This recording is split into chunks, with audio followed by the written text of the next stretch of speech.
तुझे इस दुनिया में लाई है माँ, तुझे इस दुनिया में लाई है माँ। तू रोया तो दूध पिलाई है माँ, रोया तो दूध पिलाई है माँ।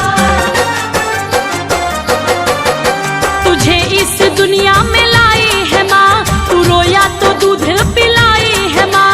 ये ममता का आंचल ओढ़ाई है माँ, उंगली पकड़ कर चलाई है माँ।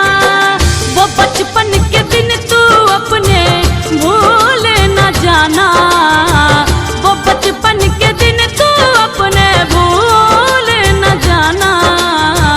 कभी अपनी माँ का तू दिल ना दुखाना, कभी अपनी माँ का तो दिल ना दुखाना। दोबारा न दुनिया में मिलती है माँ, दोबारा न दुनिया में मिलती है माँ। तुम्हारी खुशी से ही खिलती है माँ।